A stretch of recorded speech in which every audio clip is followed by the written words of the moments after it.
Cooperative bank లోన్లు లేదు ఏ లోన్లైనా తీసుకొని వాళ్ళు కొంచెం సబ్సిడీ ఇవ్వమంటేనే గవర్నమెంట్ సబ్సిడీలు ఎత్తేసింది. మీకు ఎలా తెలుసు అంటే నేను ఎప్పుడో రైతులతో మన భవిష్యత్తులో ఫ్యూడలిజం అనేది ఏర్పడిపోతుంది. ఇద్దరు చేతుల్లో కానీ ముగ్గురు చేతుల్లో కానీ నలుగురు చేతుల్లో కానీ మన దేశ ఆర్థిక పరిస్థితి మొత్తం కేంద్రీకృతం అయిపోతుంది.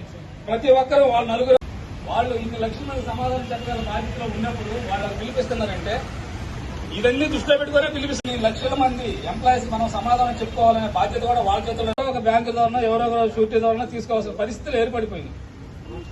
ఈ నేపథ్యంలో మనం ప్రతి ఒక్కరూ కూడా సమ్మె ఎందుకులే అనుకోకూడదు. మన జీతం పోయినా ఏది పోయినా మనకు ఒక నాయకత్వం అధినాయకత్వాన్ని మనం ఏర్పరచుకున్నాం. సబ్సిడీ లోన్ అనేదే లేదు, కార్పొరేషన్ లోన్లు అనేదే లేవు. ఇంతకుముందు నిరుద్యోగ పిల్లలకి కార్పొరేషన్ లో SC corporation, BC corporation, OC corporation, ఈ కార్పొరేషన్ లో లోన్లు ఇస్తే వాళ్ళ కారులో ట్యాక్సీలు. ఎల్ఐసి భారతీయ జీవిత బీమా సంస్థలో అతిపెద్ద ట్రేడ్ యూనియన్, పటిష్టమైన trade union all India insurance employees association ఆధ్వర్యంలో దేశవ్యాప్తంగా ఎల్ఐసిలో పనిచేసేటువంటి ఆస్తి అన్షూర్డ్ ఉద్యోగులు ఈరోజు సమ్మె చేస్తున్నారు.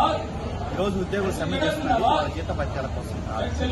ఎల్ఐసిలో స్టాఫ్ షార్టేజ్ చాలా తీవ్రంగా ఉంది.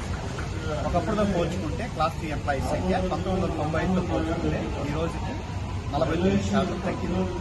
వ్యాపార పరిణామం మాత్రం పాలసీదారుల విశ్వాసం వల్ల, పాలసీదారులు అందుతున్నటువంటి నాణ్యమైన సేవల వల్ల 400% పైగా పెరిగింది. 1995లో 600 కోట్ల పాలసీలు ఉంటే ఇవాళ 27 కోట్ల పాలసీలకు. అయితే ఇదే పరిస్థితి కానీ కొనసాగితే రాబోయే రోజుల్లో పాలసీదారులకు నాణ్యమైన సేవలు అందించడానికి విఘాతం ఏర్పడుతుంది. అందువల్ల క్లాస్ 3 అండ్ 4 క్యాడర్లో రేస్ క్యాడర్లో తక్షణమే రిక్రూట్మెంట్ చేపట్టాలని all India insurance employees association చాలా కాలంగా పోరాటం చేస్తూ ఉంది. ఈరోజు ఎల్ఐసి ఉద్యోగులు దేశవ్యాప్తంగా కూడా క్లాస్ 3 అండ్ 4 ఉద్యోగులు సమ్మె చేస్తూ ఉన్నారు.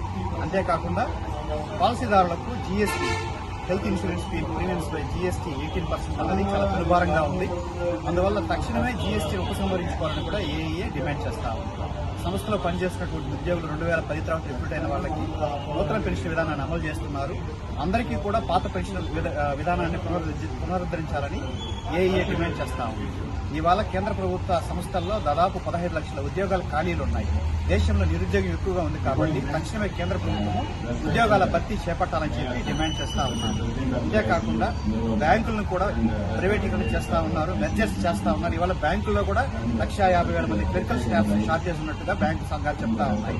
ఇవాళ జనరల్ ఇన్సూరెన్స్ ఉద్యోగులు వాళ్ళ వేతన సవరణ కోసము, ఫ్యామిలీ పర్సన్ కోసము పోరాటం చేస్తా ఉన్నారు. జనరల్ ఇన్సూరెన్స్ సంస్థలు కూడా మెర్జర్ చేయాల్సిందిగా కూడా మేము డిమాండ్ చేస్తా ఉన్నాము. ఏదేమైనప్పటికీ all India insurance employees association ఆధ్వర్యంలో ప్రభుత్వ రంగ పరిరక్షణ కొరకు, ఎల్ఐసి పరిరక్షణ కొరకు, పాలసీదారుల ప్రయోజనాల కొరకు నిరంతరం పనిచేస్తాం.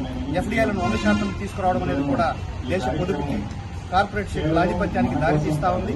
బీమా సంస్థల బిల్లుల పేరిట కాంపోజిట్ లైసెన్స్ జారీ చేయడం కూడా ఎల్ఐసి వ్యాపారానికి నష్టం చేకూరుస్తా ఉంది. వీటన్నింటినీ ప్రతిఘటిస్తూ ఈరోజు సమ్మె విజయవంతం చేసే దిశగా మా ఉద్యోగులందరూ కూడా సమ్మె శిబిరాల్లో ఉన్నారు. తప్పకుండా ఇటువంటి వాటిని మేము ఈ విధానాన్ని ప్రతిఘటించి తీరుతామని చెప్పి ఈ విధంగా తెలియజేస్తున్నాము. ఇచ్చేసినట్టు మీకు అందరికీ కూడా ధన్యవాదాలు తెలియజేస్తున్నాం. Thank you.